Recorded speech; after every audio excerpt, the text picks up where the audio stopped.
আসসালামু আলাইকুম ওয়া রাহমাতুল্লাহ। আলহামদুলিল্লাহি ওয়া আসসালাতু ওয়াসসালামু আলা আল্লাহ নাবিয়্যা বা'দা, আম্মা বা'দ। সকল প্রশংসা একমাত্র আল্লাহ সুবহানাহু ওয়া তাআলার জন্য। শান্তি অবতীর্ণ হোক মুহাম্মদ সাল্লাল্লাহু আলাইহি ওয়াসাল্লামের উপর, আরও শান্তি অবতীর্ণ হোক সারা পৃথিবীর মুসলিমদের উপর। সংক্ষিপ্ত কিছু আলোচনা করব ফিলিস্তিনের প্রসঙ্গে। আজকে এই ফিলিস্তিনের উপরে যে নির্যাতন, যে অত্যাচার হচ্ছে, যেভাবে যে নির্মমভাবে নারী পুরুষ শিশু বাচ্চাদেরকে হত্যা করা হচ্ছে, এটা সারা পৃথিবীর মুসলিমদের জন্য একটা বড় পরীক্ষা। তো সারা পৃথিবীর মানুষ যদি তাদেরকে সহযোগিতা নাও করে, তো আল্লাহ সুবহানাহু ওয়া তাআলা ইচ্ছা করলে কয়েক সেকেন্ডের মাধ্যমে ইসরায়েলকে ধ্বংস করে দিতে পারে। কিন্তু আল্লাহ সুবহানাহু ওয়া তাআলা তিনি করেন না। যে এটা বড় ধরনের একটা পরীক্ষা সকল মুসলিমদের জন্য।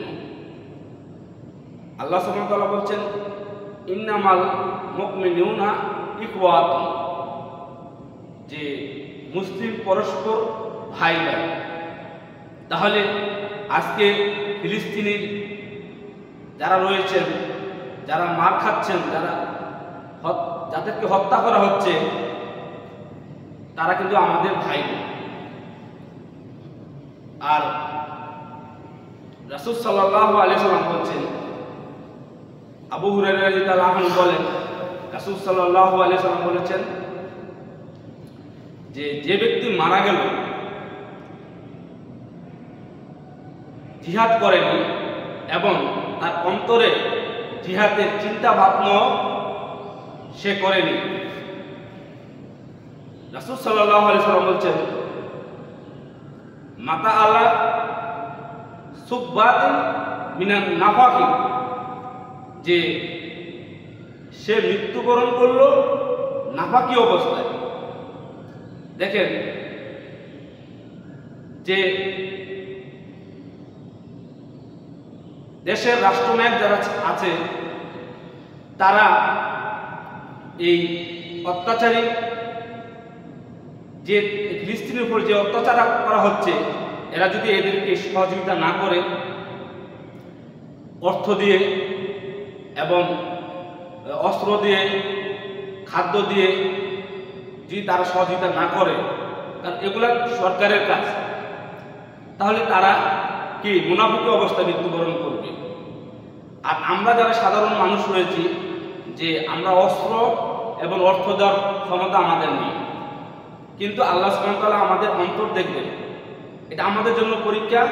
আর রাষ্ট্রনায়কদের জন্য পরীক্ষা হলো, তারা অর্থ দেবে, তারা সেনাবাহিনী দিবে, তারা অস্ত্র দেবে, এগুলো তারা করবে। আর আমাদের পরীক্ষা হলো যে আমরা তাদেরকে অন্তর থেকে ভালোবাসি কিনা, আমাদের অন্তর তাদের পক্ষে জিহাদ করতে চাই কিনা, সুযোগ পেলে আমরা সেখানে যাব কিনা। এই যে অন্তর আল্লাহ সুবহানাহু ওয়া তাআলা আমাদের অন্তর দেখবেন, এটা আমাদের জন্য পরীক্ষা। তাহলে সাধারণ মানুষের জন্য পরীক্ষা, দেশের রাষ্ট্রনায়কের জন্য এটা পরীক্ষা। আমার অন্তর যদি তাদের জন্য কষ্ট না লাগে, যে তাদের উপরে সহযোগিতা করা যদি আমার মন না চায়, তাদের পক্ষ হয়ে যদি আমার জিহাদ করতে অন্তর যদি মনে না চায়, তাহলে আমি যদি মারা যাই, তাহলে আমি মুনাফিকি অবস্থায় মারা যাব। আমার নামাজ, রোজা, হজ, যাকাত সব বাতিল, কোনো কাজে আসবে না।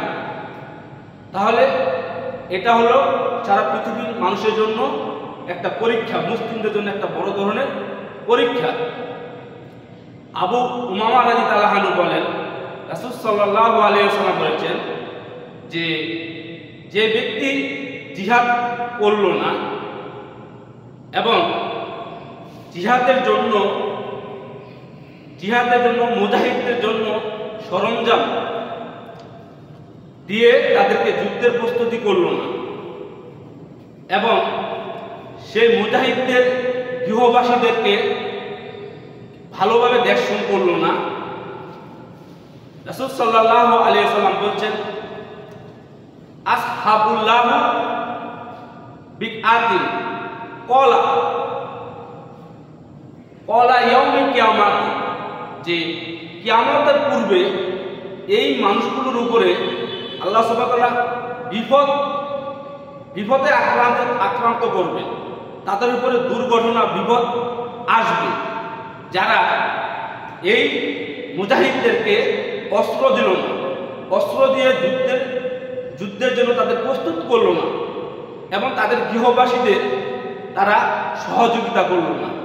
তাহলে এই কাজগুলো কারা করবে? পৃথিবীর রাষ্ট্রনায়করা করবে। যাদের সামর্থ্য রয়েছে, যে মুসলিম রাষ্ট্রনায়কদের যে সামর্থ্য রয়েছে, তারা এই কাজগুলো করবে, কিন্তু তারা করলো না, তারা করেনি। তাহলে আল্লাহ বলছেন, রাসূল সাল্লাল্লাহু আলাইহি ওয়াসাল্লাম বলছেন, আল্লাহ তাদেরকে মরার পূর্বে, কিয়ামতের পূর্বেই তাদের উপরে বিপদ দিবেন, তাদের উপরে বিপদ দিবেন।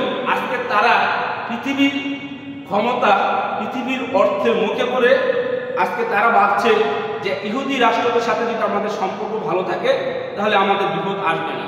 এটা তাদের চিন্তা চেতনা, যে যারাই মুসলিমদেরকে অত্যাচার করছে, যাদের ক্ষমতা রয়েছে, এই ক্ষমতাধর মানুষ রাষ্ট্রের সাথে যদি আমার সম্পর্ক লেনদেন ভালো থাকে তাহলে তারা আমার উপরে আক্রমণ করবে না। ঠিক আছে, তারা আক্রমণ আপনাকে করবে না, কিন্তু আল্লাহ সুবহানাহু ওয়া তাআলার পক্ষ থেকে যে আযাব আপনাকে উপরে আসবে, আপনার মরার আগেই বলা হয়েছে তার উপরে বিপদ দুর্ঘটনা দিয়ে এরপরে আল্লাহ তাকে নেবেন।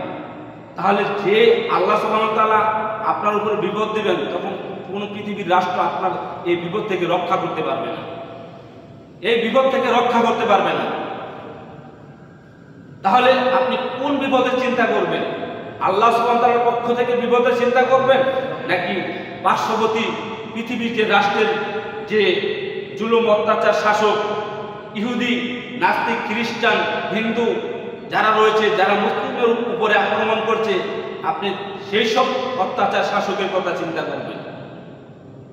কাদের কথা আপনি চিন্তা করবেন? আল্লাহ সুবহানাহু ওয়া তাআলার গজব থেকে বাঁচতে হলে অবশ্যই আপনাকে অস্ত্র দিতে হবে, অবশ্যই আপনাকে খাদ্য দিতে হবে, অবশ্যই আপনাকে ওই ফিলিস্তিনি গৃহবাসীদেরকে তাদের দেখাশোনা করতে হবে, নইলে কেউ বাঁচতে পারবে না, সাধারণ মানুষও বাঁচতে পারবে না, যদি তাদের অন্তরে জিহাদের কল্পনা, জিহাদের চিন্তা ভাবনা যদি তাদের না থাকে। আর এই মানুষগুলোই মুনাফিক, সকল মানুষ মুনাফিক।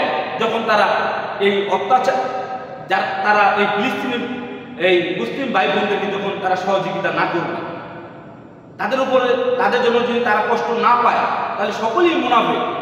আল্লাহ সুবহানাহু ওয়া তাআলা বলছেন, ওয়া মিনান নাসি মান ইয়াকুলু আমান্না বিল্লাহি ওয়া বিল ইয়াউমিল আখির ওয়া মা হুম বিমুমিনিন, যে এমন কতগুলি লোক রয়েছে তারা বলে আমরা আল্লাহকে বিশ্বাস করি, আমরা আখিরাতকে বিশ্বাস করি।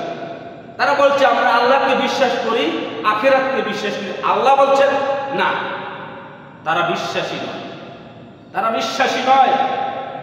তারা মুখে বলে আমরা বিশ্বাস করি। পৃথিবীর রাষ্ট্র, মুসলিম রাষ্ট্র নায়করা বলেন যে আমরা তাদের জন্য কিছু করতে চাই, তাদেরকে আমরা ভালোবাসি, আমরা মুসলিমকে ভালোবাসি, অথচ তারা ভালোবাসেন না। তারা মুখে বলেন, মিডিয়াতে বলেন, লোক দেখানো বলেন, আসলে অন্তর থেকে তারা ভালোবাসে না।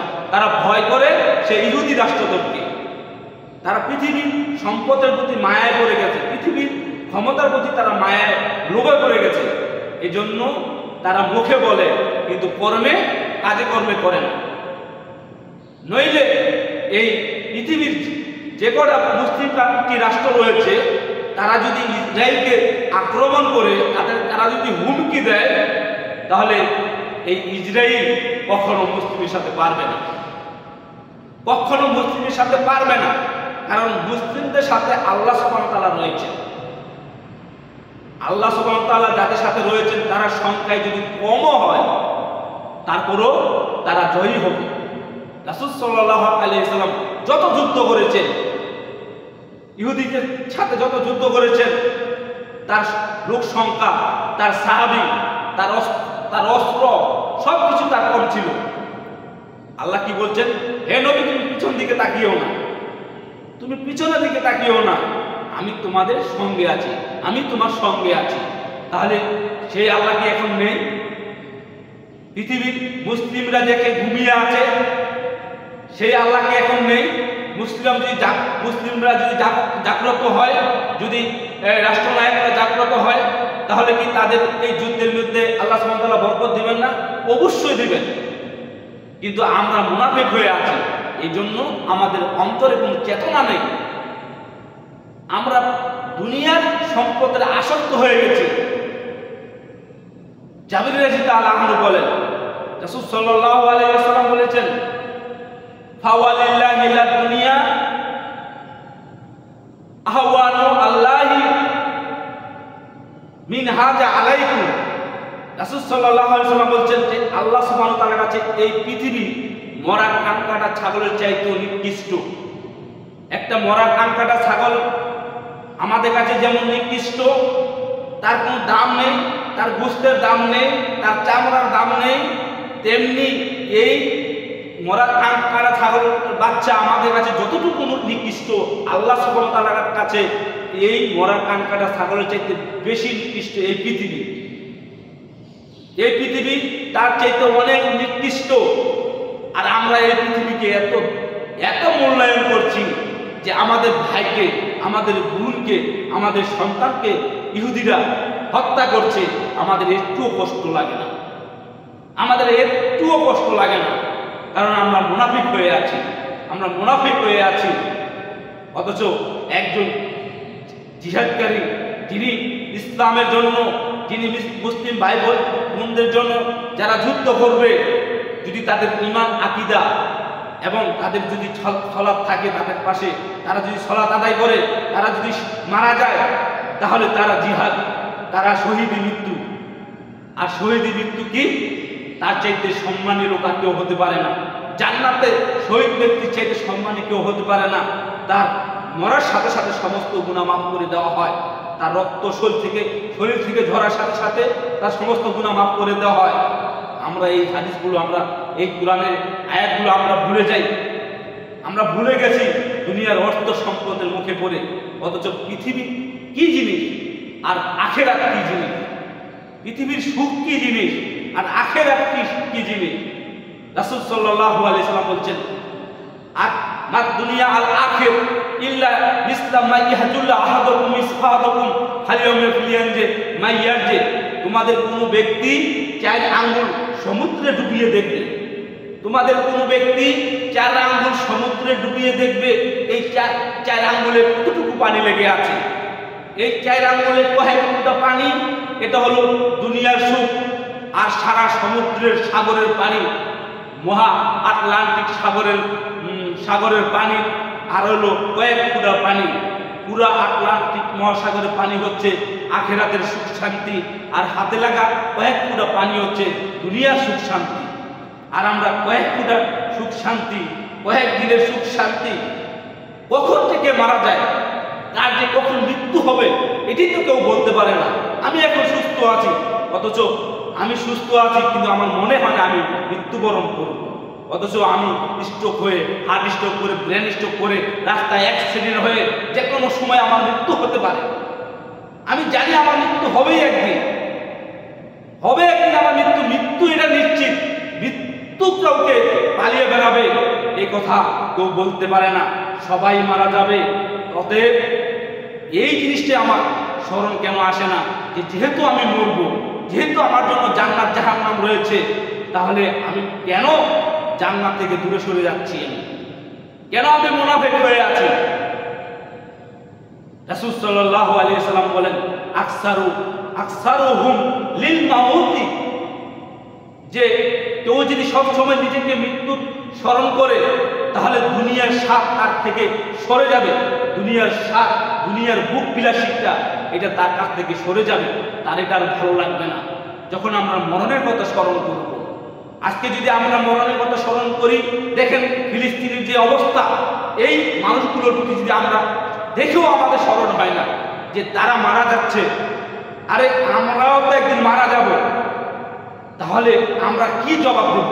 আমি রাষ্ট্রের নায়ক হয়ে, আমি সেই মুসলিম হয়ে, আমি মুসলিম কান্ট্রি রাষ্ট্রের নায়ক হয়ে আমি নিজে একজন মুসলিম অথচ আমি প্রতিবেশী মুসলিম ভাইদেরকে কোনো সহযোগিতা করছি না, আমি কি জবাব দেব?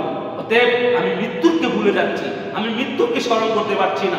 এই জন্যই আমার উপরে এই অবস্থা যে আমি মুনাফিক হয়ে আছি, আমি মুনাফিক হয়ে আছি। আমি সাধারণ মানুষ, এরপরেও আমি আমার অন্তরে জিহাদের কথা আমার স্মরণ হয় না, আমার জিহাদ করতে মনে চায় না।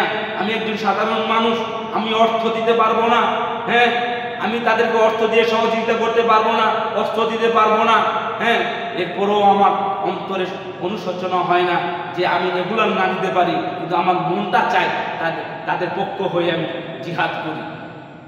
আমার মনটা চায়। আল্লাহ আমাদের অন্তর দেখবেন, অন্তর দেখবেন আল্লাহ সুবহানাহু ওয়া তাআলা।